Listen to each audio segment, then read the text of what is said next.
दोस्तों नमस्कार। दोस्तों, लॉकडाउन के दौर में भारत का सच जो उभर कर सामने आ रहा है वो बेहद डराने वाला है या कहें बेहद त्रासदीदायक है। और यह सोचकर भी डर लग सकता है कि लॉकडाउन के बाद की परिस्थितियां इस देश में होंगी क्या, क्योंकि हमारे पास कोई सिस्टम नहीं है, हमारे पास कोई ऐसा इंफ्रास्ट्रक्चर नहीं है जिसके जरिए नीचे से लेकर ऊपर तक हम 2 जून की रोटी भी मुहैया करा सके। हम अभी तक आपसे बात करते आए कि किस तरीके से लॉकडाउन की स्थितियों में सरकार का राहत पैकेज भी किसानों तक नहीं पहुंचा है।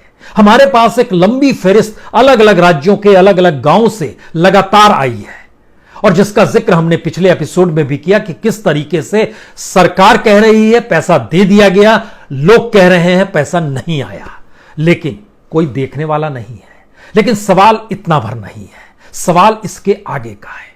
और यह परिस्थितियां बताती हैं कि इस देश को चलाने के लिए जो सिस्टम काम कर रहा है उस सिस्टम के दायरे में इस देश का बहुसंख्य तबका 80 से 100 करोड़ लोग आते ही नहीं है। उनके लिए कोई इंफ्रास्ट्रक्चर खड़ा करने की कोशिश इस देश के बाबुओं ने कभी नहीं की और इस देश के नेताओं ने आंखें बंद कर ली। सत्ताधारियों ने अपनी सुविधा और अपने अनुकूल परिस्थितियों को देखा और आज इसी का जिक्र हम आपसे करने वाले हैं, क्योंकि इस देश के भीतर में सिस्टम एक ही काम करता है। वह सिस्टम पैसे वालों के लिए है। वो कैसे है, किस तरीके से काम करता है और दूसरी तरफ न्यूनतम जरूरत यानी 5 किलो अनाज तक पहुंचा पाने की स्थिति, 500 रुपए बैंक तक दे पाने की स्थिति, किसान सम्मान निधि में 2000 रुपए तक दे पाने की स्थिति, मुफ्त सिलेंडर का पैसा पहुंचा पाने की स्थिति, मुद्रा योजना की नियत रकम भी दे पाने की स्थिति, उसमें भी कमी आ गई। वह भी 50,000 देना था तो 20 से 23,000 दिए गए, 5 लाख देना था तो 1 लाख में संतुष्ट कर दिया गया, 10 लाख देना था तो 5 लाख से आगे मामला बढ़ नहीं पाया। यह इस देश का एक सच है। लेकिन आज जो सच हम आपको बताने जा रहे हैं वो वाकई इस देश के उस सिस्टम का प्रतीक है जिसमें इस देश के पास, जिन लोगों के पास पूंजी है, उनके लिए किस शानदार तरीके से देश काम करता है। उसका एक उपाय हम आपको बताते हैं। आपने एक कंपनी खोली, आपने बैंक से लोन लिया, एक नहीं कई बैंकों से आपने लोन के लिए अप्लाई कर दिया, बैंक ने लोन दे दिया, आपने उस लोन के रकम को किसी दूसरी कंपनी में डाइवर्ट कर दिया, उसे शेल कंपनी कहते हैं। बैंक ने शिकायत की, कहा कि इसने तो हमारा पैसा नहीं लौटाया। उसके बाद इस देश में सीबीआई सक्रिय हुई, ईडी सक्रिय हुई, दोनों सक्रिय हुई। तब तक वो कंपनी बोला हम तो दिवालिया हो गए, हमारे पास तो पैसा देने के लिए है ही नहीं। अब क्या होगा? तो सरकार ने 2016 में एक कानून बनाया, उसमें अगर आप दिवालिया होते हैं तो आप चले जाइए एनसीएलटी यानी नेशनल कंपनी लॉ ट्रिब्यूनल के पास, और वहां पर उस कंपनी की बोली लगेगी। जो उस कंपनी का खरीदार होगा वह उसको खरीद लेगा और उस दौर में जो बैंक से पैसा लिया गया था वो पैसा भूल जाइए, और जो नया व्यक्ति कंपनी खरीदेगा फिर वह उस कंपनी के नाम पर फिर से लोन ले ले। यह कमाल है ना इस देश का। जबकि किसान अगर लोन ले लेता है, नहीं चुकाता है, तो उसकी बकरी तक को गिरवी रखने की स्थिति में अलग अलग राज्यों से जानकारी आती है, चाहे वो महाराष्ट्र का इलाका हो या मध्य प्रदेश का इलाका हो, झारखंड का इलाका हो या बिहार का इलाका हो। बैंक 500 रुपए तक भी वसूलने की स्थिति में आता है, लेकिन यहां तो मामला करोड़ों का है। और आरबीआई के जरिए, जो आरटीआई के जरिए जानकारी निकल कर आई है, जो आरटीआई एक्टिविस्ट हैं साकेत गोखले, उन्होंने सरकार से ही पूछा था कि आप बताइए कि किस रूप में कितने डिफॉल्टर हैं और टॉप डिफॉल्टर्स के नाम तो बता दीजिए। वो नाम निकलकर सामने आ गए। सवाल उन नामों पे हम जाएं उससे पहले इस गोरख धंधे को समझिए। इस देश के तमाम नेशनलाइज्ड बैंक, उनको चूना लगाया गया, उनका पैसा वापस नहीं किया गया, और फिर उन्हीं बैंकों ने उस कंपनी को किसी दूसरे ने खरीद लिया तो उसको भी लोन दे दिया। यह पैसा बैंकों में जमा आम लोगों का ही है। और इसमें आरबीआई ने जो जानकारी दी उसके मुताबिक 30 सितंबर 2019 को 68,607 करोड़ रुपए माफ कर दिए गए। टेक्निकली इसको रिटन ऑफ कहते हैं। ये माफ कर दिए गए। उस फहरिस्त में कौन थे? क्योंकि 2014 से अगर जिक्र हम आपसे करेंगे तो आपको जानकर हैरत होगी कि 2014 से 2019 तक 6,60,000 करोड़ रुपए इस देश में माफ कर दिए गए, जो कि एनपीए में माने जाते हैं, जो कि कर्ज बैंक से लिया जाता है वो माने जाते हैं। और इसी दायरे के भीतर में जब और आप घुसिएगा तो आपको समझ में आएगा कि मौजूदा वक्त में 11 लाख करोड़ से ज्यादा का एनपीए है, वह भी कैसे वसूलेंगे, क्योंकि सिस्टम काम हमारा इसी रूप में करता है कि जो कर्ज ले, करोड़ों के कर्ज ले, उसके लिए एक रास्ता बन जाए। वह देश छोड़कर जाना चाहता है, देश छोड़कर चला जाए, दूसरे देश की नागरिकता ले ले, और हम यहां पर केस दर केस करते रहें, उसकी वापसी, पैसे की वसूली नहीं होगी। कुछ डॉक्यूमेंट के साथ जब हम आपको जानकारी आज देने बैठे तो बहुत सारी चीज हैरत में आ गई, क्योंकि ये 68,607 करोड़ के दायरे में जो 50 टॉप विलफुल डिफॉल्टर है, जिन्होंने कहा हम पैसा नहीं लौटा सकते हैं, इसमें से अधिकतर के खिलाफ ईडी का केस है, सीबीआई केस चला रही है। सभी ने खुद को दिवालिया भी घोषित कर दिया है, और इन कंपनियों को कुछ और लोगों ने खरीद लिया, वहां पर जो उन्होंने लोन दिया उसको भी माफ कर दिया गया। ये कौन सा खेल है? जिक्र मेहुल चौकसी से करें, मेहुल भाई का जिक्र आपने सुना होगा। यह जिक्र कई शब्दों के जरिए या कई आवाज के जरिए बड़ा महत्वपूर्ण शब्द है, ये गुजरात से आते हैं। मेहुल चौकसी आजकल की तारीख में भारत में नहीं रहते, ये एंटीगुआ बारबाडोस जो है वहां पर एक आइलैंड है, वहां की नागरिकता इन्होंने ले ली है। बड़ी कम रकम में मिल जाती है, 10 लाख रुपए दीजिए आपको वहां की नागरिकता मिल जाएगी। इनकी 3 कंपनियां, जो गीतांजलि जेम्स लिमिटेड है 5,492 करोड़, गिली इंडिया लिमिटेड है ये 1,447 करोड़ रुपए, नक्षत्र ब्रांड लिमिटेड है 1,109 करोड़। यह एक मेहुल चौकसी का नाम है। इनके साथ आपको नीरव मोदी भी आएंगे, वह तो लंदन की जेल में है, मेहुल चौकसी एक आइलैंड पे हैं जिसका जिक्र हमने किया। इसके बाद आइए देखिए संदीप संजय झुंझुनवाला, इनके खिलाफ भी ईडी ने मामला शुरू किया, इनके खिलाफ भी जांच शुरू हुई, और जांच के जरिए पता चला कि इन्होंने कितनी संपत्ति को डाइवर्ट कर दिया है अलग अलग शेल कंपनियों में, और इस देश की 14 बैंक को इन्होंने चूना लगा दिया। लगभग 481 करोड़ रुपए ईडी ने अटैच जरूर किए, लेकिन इनका जो फ्रॉड का मामला था वो वसूली नहीं हो पाई बैंकों के जरिए, और इनके ऊपर 4,314 करोड़ रुपए माफ कर दिए गए जो कर्ज इन्होंने लिए थे। एक जतिन मेहता है, ये चलाते हैं Winsome diamond and jewellery oil company है, इनका लगभग 4,076 करोड़ रुपए माफ किए गए।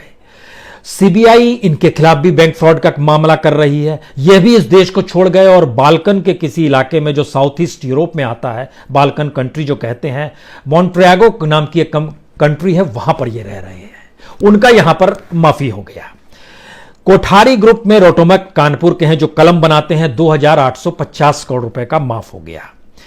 इसी फेरिस्त में जब आप आइएगा तो कुडोज केमिकल पंजाब का है, इसमें 2,326 रुपए माफ कर दिया गया।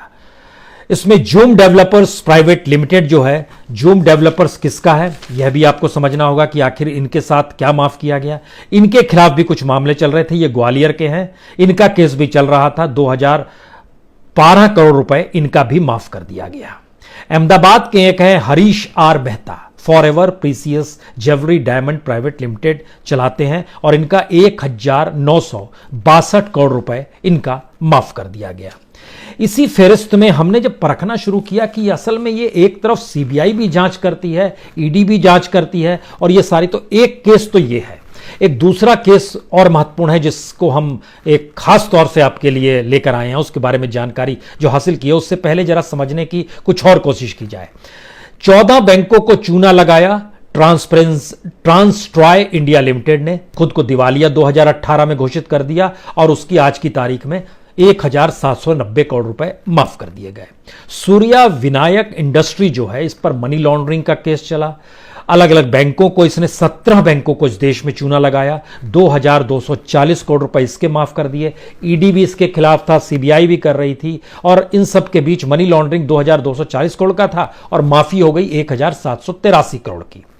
इसी तरीके से S Kumar national wide limited है, इसने भी इस देश के कई बैंकों को चूना लगाया, लोन डिफॉल्ट हो गया, 1,680 करोड़ रुपए का एनसीएलटी में चले गए, बोले हम दिवालिया हो गए हैं, बोली लगी 1,581 करोड़ में वो बिकने की स्थिति में आ गई। एक गुप्ता कोल इंडस्ट्री है, ये नागपुर की है, गुप्ता कोल इंडिया प्राइवेट लिमिटेड, इन्होंने जो बैंकों को चूना लगाया वो 4,000 करोड़ का एनपीए था, 6 बैंकों को चूना लगाया, उसमें यूनियन बैंक है, इलाहाबाद बैंक है, बैंक फ्रॉड, अलग अलग बैंकों को अलग अलग तरीके से चूना लगाने की एक पूरी की पूरी स्थिति है। और इस फहरिस्त में केस स्वाइल भी नाम आएगा, इसने भी खुद को दिवालिया घोषित कर दिया, 1,032 करोड़ रुपया इसमें भी केस था, उसको भी कहीं ना कहीं सरकार ने माफ कर दिया। इन सब के बीच एक और केस निकल कर आया, यह है रुचि सोया इंडस्ट्री लिमिटेड।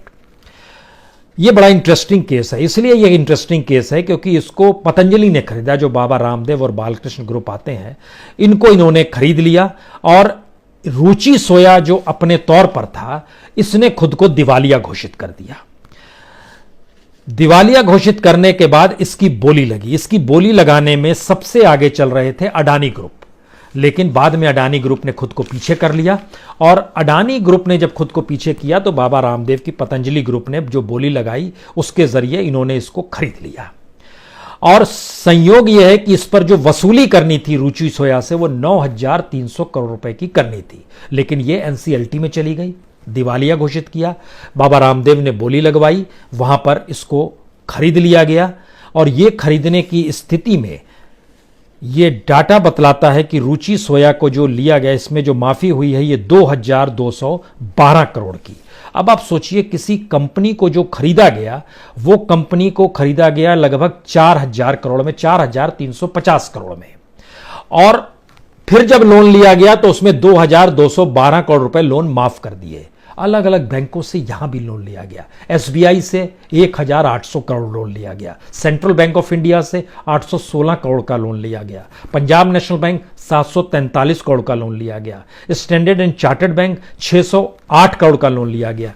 यानी 9,300 करोड़ की वसूली तो हो नहीं पाई, जो बैंकों से अलग अलग जगहों से लिया गया था। एनसीएलटी ने इसकी बोली लगवा दी और बोली लगवाने के बाद 4,350 करोड़ में पतंजलि ग्रुप ने खरीद लिया। और वो खरीदने के बाद अब स्थिति आई सितंबर में, ये खरीदा गया है जुलाई 2019 में, और सितंबर में इस पर जो लोन था 2,212 करोड़ का, वह माफ कर दिया गया। यह एक पूरा खेल इस देश के भीतर का है। सवाल है इसमें कंपनियों की फहरिस्त में, आप किसी भी कंपनी को देखेंगे, बड़ी लंबी लिस्ट है ये जो 50 कंपनियों की, इसमें एबीजी शिपयार्ड है, ये भी बड़ी महत्वपूर्ण है। एबीजी शिपयार्ड का जिक्र हमको लगता है आपसे करना चाहिए, इसका भी एक डॉक्यूमेंट हमारे पास था।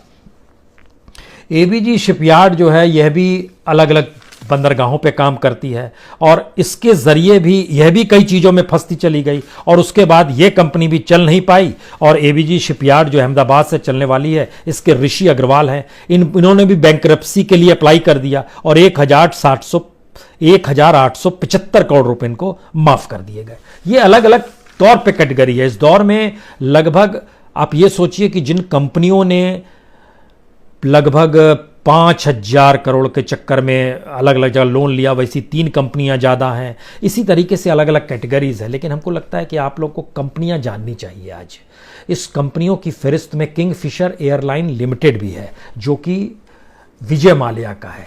किंगफिशर एयरलाइंस का 1,943 करोड़ रुपए माफ किए गए। डेक्कन क्रॉनिकल होल्डिंग लिमिटेड का 1,915 करोड़ रुपया माफ किया गया।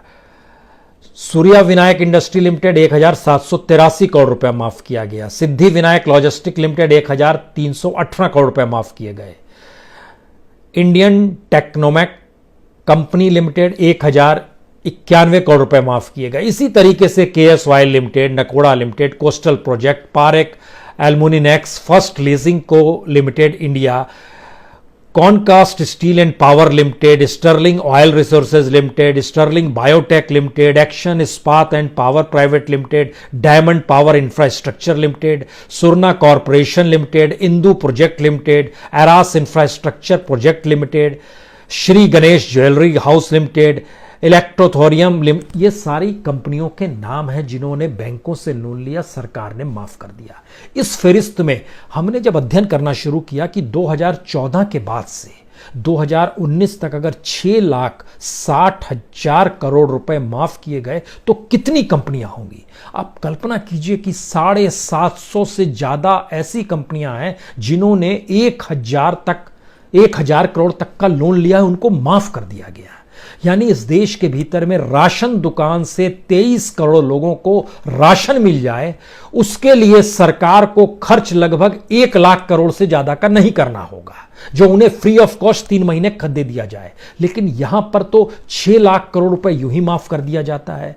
इस देश के भीतर में सरकार की जो योजना थी, चाहे वो उज्ज्वला योजना हो, चाहे वो जनधन योजना हो, कोई भी योजनाओं को जब आप जोड़ना शुरू करेंगे तो आपको जानकर हैरत होगी कि इन योजनाओं के प्रचार प्रसार का खर्च, इन योजनाओं में अगर पैसा मिल गया होता तो कम से कम उनकी जिंदगी अभी पटरी पर होती। पैसा बहुतों को नहीं मिलता, योजनाओं का ऐलान होते चला जाता है।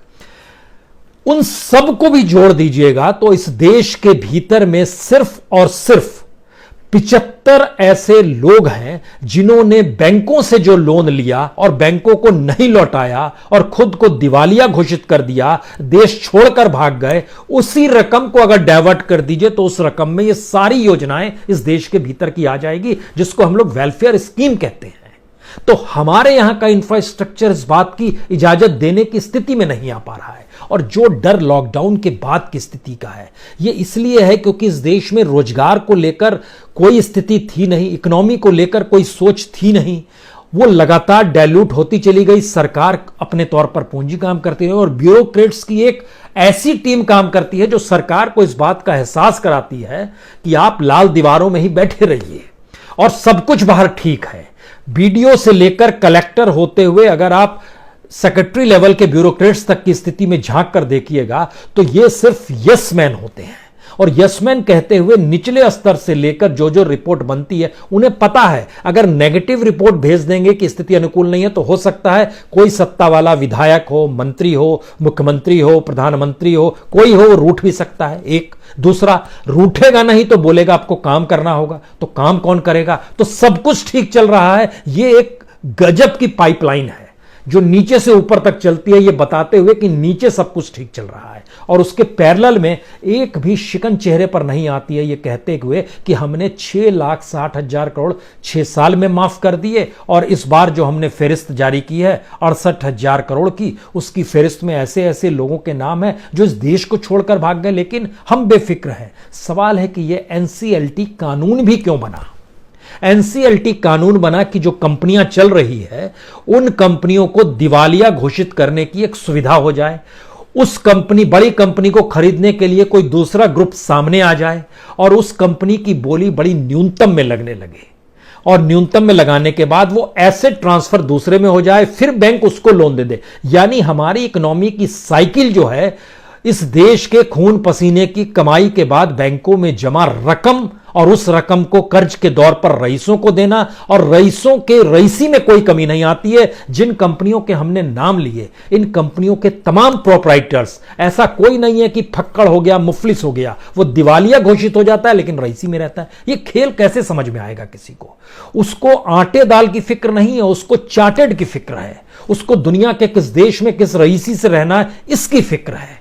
और इसी फिक्र की एक साइकिल चलती है। उस साइकिल के भीतर में पॉलिटिकल फंडिंग भी आ जाती है, क्योंकि वह जब कोई भी इंडस्ट्रीज, कोई भी कॉर्पोरेट पॉलिटिकल फंडिंग कैसे करेगा? जाहिर है फिर वही बैंक आएगा, फिर वही पूंजी आएगी, वही आरबीआई आएगा, वही देश के नेशनलाइज्ड बैंक आएंगे जो उनको कर्ज देंगे। वो उस कर्ज में से एक बड़ा हिस्सा पॉलिटिकल फंडिंग को दे देंगे। पॉलिटिक्स उस फंडिंग के जरिए चुनाव लड़ेगी या जिस तरीके से चुनाव तो अब लड़े कम जाते हैं, इस देश में ज्यादा सरकार मैनेज करके बन जाती है आजकल, तो यह भी स्थिति आ गई, वहां पर भी पूंजी का समाधान किया जाएगा।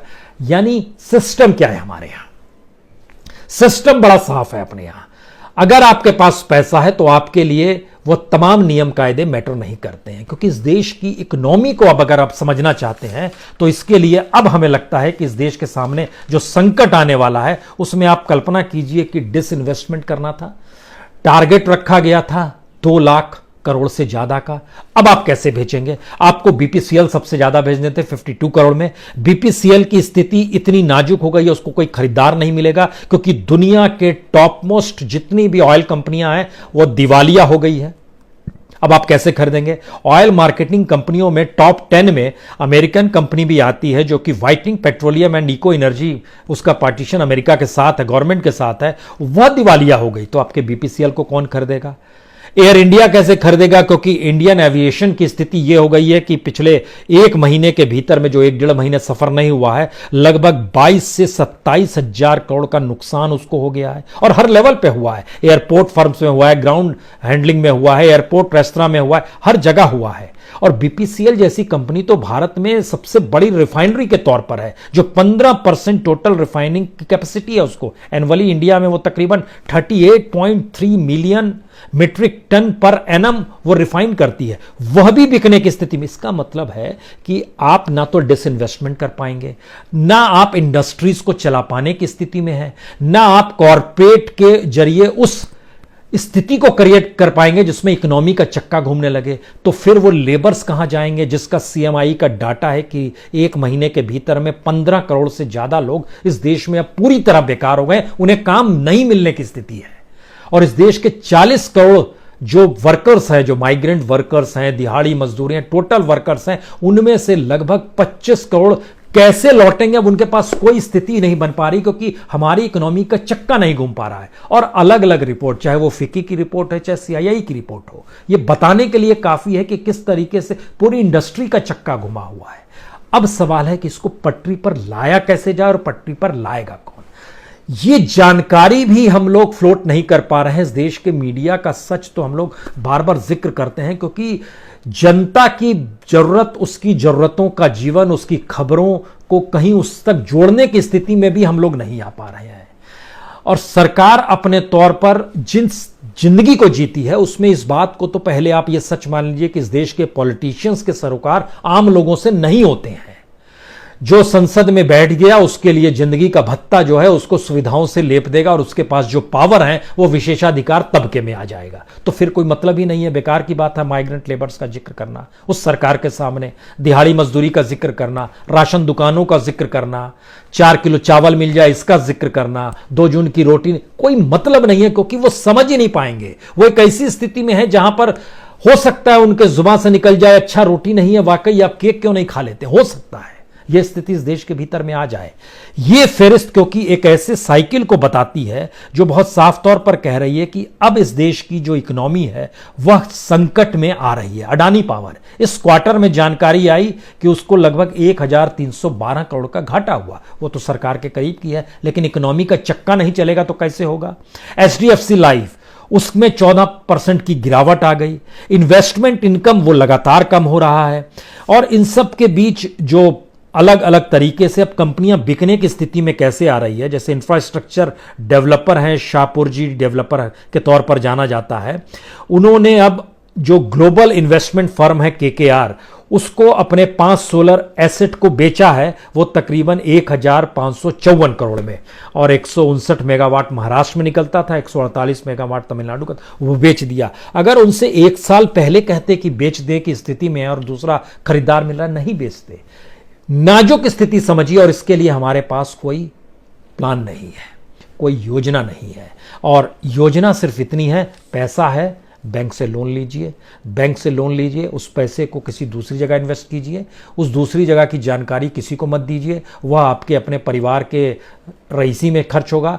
सरकार करेगी तो ईडी को सक्रिय करेगी, सीबीआई को सक्रिय करेगी, बैंक गुहार लगाएगी आरबीआई से, और ये अपने तौर पर चीजें चलती रहेंगी। आखिर में वो जिस कंपनी के नाम पर लोन लिया वो बोलेगा ये तो दिवालिया हो गई, और फिर वो पैसा न लौटाने की स्थिति है, उसके जरिए रईसी चलेगी। फिर वो कल एक दूसरी कंपनी रजिस्टर्ड कराएगा, वहां पर लेगा, या तब तक वो नाम बदल के उसी कंपनी को किसी दूसरे नाम से ले लेगा। यह इस देश का अजीबोगरीब सिस्टम है जो हमारी आंखों के सामने अब आ गया है। लेकिन आप क्या कीजिएगा, इसको ठीक कैसे किया जाए? क्या एक स्थिति है कि इस देश के सिस्टम को ठीक करने के लिए, नीचे से ऊपर तक को बाबुओं को ठीक करने के लिए सही जानकारी अगर मीडिया नहीं देता है तो ब्यूरोक्रेट भी नहीं देता है, या फिर लाल दीवारों की कानें जो हैं वह सब चीजों को सुनकर अनसुनी कर देती है क्योंकि इस पछड़े में वो नहीं फंसना चाहती है? कौन सी स्थिति है? क्योंकि अभी जो जानकारी आई सूरत से, मजदूर इसलिए सड़क पे आ गए, उतारू हो गए, पत्थर फेंकने लगे, 2 जून की रोटी चाहिए जनाब, वह भी क्यों नहीं दे पाने की स्थिति में है। डायमंड सिटी सूरत, उसकी एक पहचान एक शानदार रही हुई है, वहां पर जब स्थिति है तो देश के अलग अलग हिस्सों में क्या स्थिति होगी, ये सोचने की बात है। बहुत बहुत शुक्रिया, बहुत बहुत शुक्रिया।